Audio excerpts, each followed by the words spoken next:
Colonel Ravindra Saini Delhi की एक posh colony में रहते हैं, जहां पर उनका 5 कमरों का एक बंगला बना हुआ है। बंगला तो 5 कमरों का बना है, लेकिन उस बंगले में रहने वाले अकेले कर्नल सैनी ही हैं। घर में सारी सुख सुविधाएं हैं, उन्हें कोई काम भी नहीं करना पड़ता। खाना बनाने के लिए रसोइया है, कहीं आने जाने के लिए घर में कार भी रखी है। कर्नल सैनी के पास सुख सुविधाओं की तो कोई कमी नहीं है, लेकिन अगर किसी चीज की कमी है तो वो है अपनेपन की, लोगों की और अपनों के साथ की। बुढ़ापे में जितनी जरूरत अपनों के प्यार और साथ की होती है, उतनी और किसी चीज की नहीं होती। ऐसा नहीं है कि रविंद्र सैनी के बेटा बेटी या बहू नहीं है। उनके 2 बेटे और 1 बेटी है। एक बेटा पुणे में साइंटिस्ट है और दूसरा बेटा प्रयागराज में एक बहुत बड़ा वकील है, और बेटी चंडीगढ़ के एक बड़े कॉलेज में प्रिंसिपल है। सैनी जी के तीनों ही बच्चे बहुत ही अच्छी अच्छी पोस्ट पर हैं, लेकिन तीनों में से किसी के भी पास अपने पिता से मिलने तक का समय नहीं है। वे सब अपने अपने कामों में इतने व्यस्त हैं कि महीने भर में सिर्फ 2 मिनट के लिए अपने पिता से फोन पर बात करते हैं, थोड़ा सा हालचाल जानते हैं और फोन काट देते हैं। सैनी जी ने कितनी बार अपने बेटों से कहा भी कि बेटा, जब से तुम्हारी माँ गई है तब से मुझे यहाँ अकेले अच्छा नहीं लगता है। अकेला घर खाने को दौड़ता है। जब तक घर में तुम्हारी माँ थी तब तक तो बुढ़ापे का समय निकल जाता था, लेकिन अब अकेले दिन नहीं कटता है। मन करता है कि अपने बेटा बहू के पास चला जाऊं, उनके साथ अपनी बची कुची जिंदगी बिताऊं। लेकिन एक भी बेटा अपने पिता की बात को सीरियसली नहीं लेता। एक कान से सुनता, दूसरे कान से निकाल देता। एक दिन रविंद्र सैनी अपने बंगले के छोटे से पार्क एरिया में अकेले बैठे बैठे चाय पी रहे थे, लेकिन आज उनका दिल बहुत घबरा रहा था। उन्हें अपनी पत्नी की बहुत याद आ रही थी, क्योंकि आज उनकी पत्नी को गुजरे पूरे 2 साल हो गए हैं। पूरे 2 साल से वो इस घर में अकेले रह रहे हैं। इन 2 सालों में उनका एक भी बेटा या बेटी उनसे मिलने नहीं आए, क्योंकि उनके पास तो अपने काम के अलावा किसी चीज के लिए समय ही नहीं है। बस जब माँ का देहांत हुआ था तभी 4 दिन की छुट्टी लेकर आए थे और उसके बाद वापस चले गए थे। कर्नल रविंद्र सैनी बैठे बैठे सोचते हैं कि निर्मला, तुम जब हमारे साथ रहती थी तो यही बंगला कितना हंसता खिलखिलाता था। इसी बंगले में हमारे छोटे छोटे बच्चे खेलते थे। पूरा घर आंगन हरा भरा रहता था। लेकिन अब तो बच्चे भी बड़े हो गए हैं, तो अपनी घर गृहस्थी और नौकरी में व्यस्त हैं, और तुम भी तो मुझे छोड़कर चली गई हो। अरे कम से कम बुढ़ापे तक तो तुम ही मेरा साथ दे देती, पर तुम भी मुझे छोड़कर चली गई। अपनी पत्नी को याद करते करते उनकी आंखों में अक्सर आंसू आ जाते। वो अपनी चाय का कप अंदर रसोई में लाकर रख देते हैं, फिर अपने कमरे में आकर गहरी सोच में डूब जाते हैं कि बुढ़ापे में अकेले जिंदगी काटना कितना मुश्किल होता है। मुझे तो अपनी जिंदगी बहुत भारी लग रही है। अरे कम से कम बच्चे ही मुझसे बात करते रहें, मिलते रहें।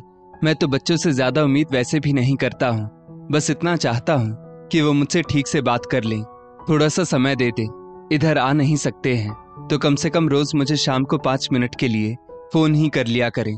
पर मेरे बच्चे मेरे लिए इतना भी समय नहीं निकाल सकते हैं। अचानक से वो फोन उठाकर अपने दोनों बेटों को फोन करते हैं। दोनों बेटे फोन तो उठा लेते हैं, लेकिन ये कहकर फटाफट से फोन काट देते हैं कि वो अभी बिजी है। कोई जरूरी बात हो तो मैसेज कर देना, हम आपको फ्री होकर कॉल करेंगे। फिर वो अपनी बेटी को कॉल करते हैं।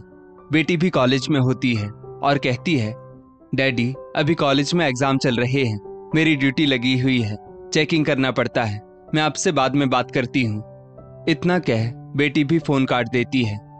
रविंद्र सैनी अपने बच्चों के फोन के आने का इंतजार करने लगते हैं। पूरा हफ्ता निकल जाता है, लेकिन एक भी बेटा उन्हें फोन नहीं करता है, क्योंकि किसी भी बेटे के पास उनके लिए समय ही नहीं है। जो थोड़ा बहुत समय होता है वो अपने परिवार और बच्चों को देते हैं, लेकिन बूढ़े पिता के प्रति भी तो उनका कुछ न कुछ फर्ज बनता है। रविंद्र सैनी 10 दिन बाद फिर से अपने दोनों बेटों को सुबह 5 बजे ही फोन करते हैं और कहते हैं, बेटा अभी तो तुम ऑफिस भी नहीं गए होगे, इसीलिए मैंने तुम दोनों को सुबह सुबह फोन कर दिया जिससे बात हो जाए। बेटे बड़बड़ाते हुए कहते हैं, हाँ बताओ किस लिए फोन किया है, पूरी नींद खराब कर दी। ऐसा भी क्या जरूरी काम था जो इतनी सुबह सुबह फोन मिला दिया? बेटा मैं कह रहा था कि अगले महीने दिवाली है, तुम्हारी माँ को गए हुए भी पूरे 2 साल हो गए हैं। तब से तुम लोग एक भी त्योहार पर घर नहीं आए हो। बिना बच्चों के त्योहार पर घर सूना सूना लगता है, तो मैं सोच रहा हूँ कि तुम सब इस बार दिवाली पर बच्चों को लेकर घर आ जाओ, सब साथ में मिलकर दिवाली मनाएंगे। ये सुनते ही छोटा बेटा चिल्लाते हुए बोला, आपने मुझसे बिना पूछे ही सोच कैसे लिया कि मैं दिवाली पर घर आऊंगा? अरे मैं आपको बताने ही वाला था कि मैंने इधर एक बहुत बड़ी सोसाइटी में अपना फ्लैट खरीद लिया है और उस घर में मेरी पहली दिवाली है, तो मैं तो आ नहीं पाऊंगा। मैं अपने घर में ही दिवाली मनाऊंगा। आप बड़े भाई से पूछ लो, अगर वो आए तो ठीक है। बेचारे कर्नल सैनी जी मायूस हो जाते हैं और बड़े बेटे से भी फोन मिलाकर पूछते हैं, तुम तो आ जाओगे ना? तुम्हें तो कोई दिक्कत नहीं है आने में? बड़ा बेटा कहता है, मेरे ऑफिस में दिवाली पर ज्यादा छुट्टियां नहीं हैं, सिर्फ 2 दिन की छुट्टी है और इन 2 दिनों की छुट्टी में मैं घर पर कैसे आऊंगा, क्योंकि 2-3 दिन तो वहां आने जाने में लग जाते हैं, इसीलिए मेरी तो मजबूरी है, मैं घर नहीं आ पाऊंगा। रविंद्र सैनी जी फिर से मायूस हो जाते हैं। फोन को सोफे पर पटक कर वो अपनी छड़ी उठाकर अपने बंगले से बाहर निकलकर टहलने लगते हैं। आज उन्हें अपने दोनों बेटों पर गुस्सा आ रहा था। एक भी बेटा घर आने के लिए अपने बूढ़े बाप का हालचाल लेने के लिए तैयार नहीं है। अरे मेरी भी तो कुछ इच्छाएं हैं, अपने नाती पोतों से मिलूं, अपने बेटे बहुओं के साथ रहूं और उनके पास मेरे लिए एक दिन का भी समय नहीं है। टहलते हुए रविंद्र सैनी जी एक निर्णय लेते हैं। बेटे नहीं आ पा रहे हैं तो क्या हुआ, उनके पास समय नहीं है तो क्या हुआ, पर मेरे पास तो समय है, मैं तो जा सकता हूं अपने बेटों के पास। ऐसा सोचते ही उनकी आंखों में चमक आ जाती है। वो घर वापस आकर अपने बड़े बेटे को फिर से फोन करते हैं और कहते हैं, बेटा तुम्हारे पास छुट्टियां नहीं है, समय नहीं है तो कोई बात नहीं, लेकिन इस बूढ़े बाप के पास तो समय ही समय है, मैं तुम्हारे पास आ जाता हूं। उधर से बेटा बोला, ठीक है पिताजी, आ जाइए और अपने साथ उधर से एक कुक और एक केयरटेकर जरूर ले आइएगा, क्योंकि मेरे घर में तो 4 कमरे हैं और चारों ही कमरे बटे हुए हैं, एक भी कमरा खाली नहीं है। लेकिन हाँ, पास की ही सोसाइटी में मेरा एक 2 BHK का फ्लैट है, उसमें मैं आपके लिए सारी खाने पीने की व्यवस्थाएं कर दूंगा। इसीलिए कह रहा हूँ कि आप अपने साथ एक खाना बनाने वाला कुक और आपकी दवाइयों का ध्यान रखने वाला जरूर ले आइएगा, क्योंकि मेरे पास तो इतना समय नहीं होगा कि मैं आपके पास आकर आपका ध्यान रख सकूं। बेटे की बात सुनकर रविंद्र सैनी जी दंग रह जाते हैं। वो सोचते हैं, जब बेटे के पास जाकर भी अलग फ्लैट में ही रहना है तो फिर अपना बंगला ही अच्छा है।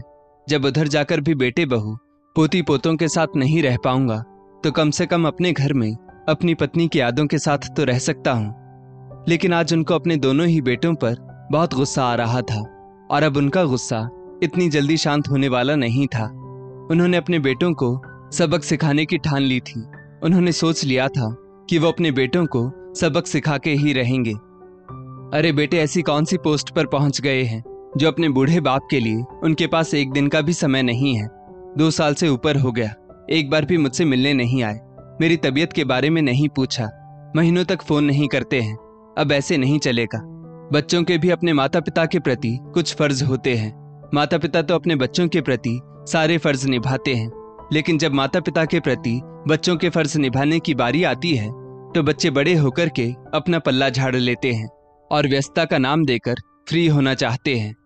और फिर सैनी जी ने आज ऐसा कदम उठाया जिसकी चर्चा हर जगह होने लगी, क्योंकि सैनी जी अपने बेटों के खिलाफ कोर्ट में पहुंच गए थे और आज एक बूढ़े बाप ने अपने ही बेटों के खिलाफ कोर्ट में शिकायत दर्ज की है। हर कोई इस केस को सुनकर दंग था। आखिरकार कर्नल सैनी का अपने बेटों से ऐसा क्या झगड़ा हो गया जो उन्होंने अपने ही बेटों पर केस कर दिया। जज साहब भी इस अनोखे केस को देखकर आश्चर्यचकित थे। उन्होंने सैनी जी से पूछा, आपको क्या शिकायत है अपने बच्चों से? सैनी जी ने कहा कि मैं अपने बेटे से उसकी हैसियत के हिसाब से हर महीने अपना खर्चा चाहता हूँ। जज साहब फिर से कहते हैं, वो तो आपका हक है, इसमें कोर्ट केस करने की क्या जरूरत है, आपके बेटे हर महीने आपको खर्च दे देंगे। सैनी जी ने फिर कहा, मेरे पास पैसों की कोई कमी नहीं है, लेकिन फिर भी मुझे अपने बेटों से खर्चा चाहिए, चाहे वो कम दे या ज्यादा दे, वो उनकी मर्जी है। जज साहब सैनी जी की बात को सुनकर आश्चर्यचकित होकर कहते हैं, जब आपके पास पैसों की कमी नहीं है तो फिर आप अपने बेटों से अपने लिए खर्चा क्यों मांगना चाहते हैं? सैनी जी ने अपने बेटों का नाम पता देते हुए कहा, जज साहब आप मेरे बेटों को अदालत में बुलाएंगे तो आपको सब कुछ पता चल जाएगा। जब दोनों बेटे अदालत आए तो जज साहब ने उनसे कहा कि आपके पिताजी आपसे हर महीने खर्चा लेना चाहते हैं, चाहे वो कम ही क्यों ना हो। दोनों बेटे भी जज साहब की बात सुनकर दंग रह जाते हैं और अपने पिता की तरफ देखते हैं कि उन्होंने ऐसा क्यों किया।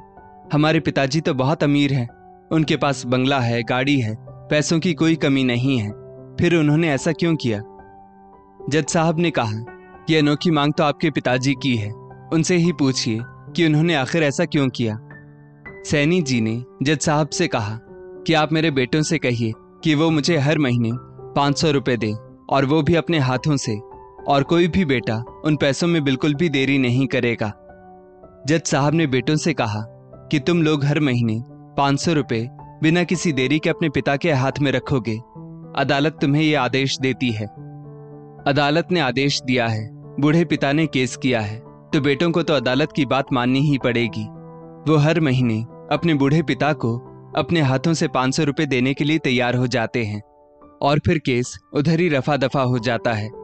लेकिन जज साहब के मन में एक प्रश्न बार बार आ रहा था कि ऐसी क्या वजह रही होगी जिसकी वजह से सैनी जी अपने बेटों से गुजारा भत्ता मांग रहे हैं, जबकि उनके पास तो पैसों की कोई कमी नहीं है। अरे 500 रुपए उनके लिए क्या मायने रखते हैं, लेकिन फिर भी वो 500 रुपए अपने बेटों से मांग रहे हैं। केस खत्म होने के बाद जब रविंद्र सैनी जी कोर्ट से जाने लगते हैं तो जज साहब सैनी जी को अपने पास बुलाकर पूछते हैं कि अगर आप बुरा ना माने तो क्या मैं आपसे एक बात पूछ सकता हूँ, आपने अपने बेटों के खिलाफ मुकदमा क्यों किया? आप तो बहुत अमीर हैं, और जब मुकदमा किया ही था तो 500 रुपए ही क्यों मांगे? सैनी जी ने मुस्कुराते हुए कहा, जज साहब, मैं अपने बेटों को देखना चाहता था। अरे मैं तो अपने बेटों का चेहरा देखने के लिए तरस गया था। मेरे दोनों ही बेटे अपने कामों में इतने व्यस्त रहते हैं कि उनके पास अपने पिता से मिलने तक का समय नहीं है। एक जमाना गुजर गया है, उनसे नहीं मिला हूँ और ना ही उनसे फोन पर बात हो पाती है। मुझे अपने बेटों से बहुत प्यार है, इसीलिए मैंने उन पर ही केस किया है, ताकि हर महीने 500 रुपए की धनराशि देने की वजह से मैं उनसे मिल सकूं, उन्हें देख सकूं और देख करके खुश हो लिया करूं। वैसे तो मेरे बच्चों के पास समय नहीं होता है, लेकिन कोर्ट का आदेश मानकर मेरे बेटे मेरे पास पैसे देने आएंगे तो मैं अपने बेटों से मिलूंगा, उन्हें देख लूंगा तो मन को तसल्ली हो जाएगी। सैनी जी की बात सुनकर जज साहब की आंखों में भी आंसू आ जाते हैं और वो सैनी जी से कहते हैं कि आपने अगर पहले कहा होता तो मैं आपके दोनों बेटों को आपका ख्याल ना रखने के जुर्म में सजा भी दे देता। लेकिन सैनी जी ने कहा, आप सजा कराते तो फिर ये तो मेरे लिए और भी दुख की बात होती, क्योंकि सच में मैं अपने बेटों से बहुत प्यार करता हूँ और मैं बिल्कुल भी नहीं चाहूंगा कि मेरी वजह से मेरे बेटों को कुछ भी सजा मिले या मेरे बेटे जरा सी भी तकलीफ में रहें। पिता का बेटे के खिलाफ यह अनोखा केस देखकर जज साहब की आंखें भर आई। दोस्तों, जीवन की भाग दौड़ में पैसे कमाने में इतने भी व्यस्त ना हो जाएं कि अपने बूढ़े माँ बाप के पास बैठने का भी समय ना निकाल सके, उनसे मिलने तक का समय ना निकाल सके। पिता का तो नाम ही ऐसा है जो हमेशा जिम्मेदारियों, संघर्ष और दुख को सहन कर जाता है। वो हमेशा अपने परिवार की खुशियों के बारे में सोचता है। परिवार से दूर रहकर भी वो अपने बच्चों को हमेशा खुशियां देना चाहता है। इस स्टोरी को लेकर आपकी क्या राय है, नीचे कमेंट करके जरूर बताइएगा, और ऐसी ही और भी बेहतरीन वीडियोस के लिए हमारा पेज जरूर फॉलो करें। धन्यवाद।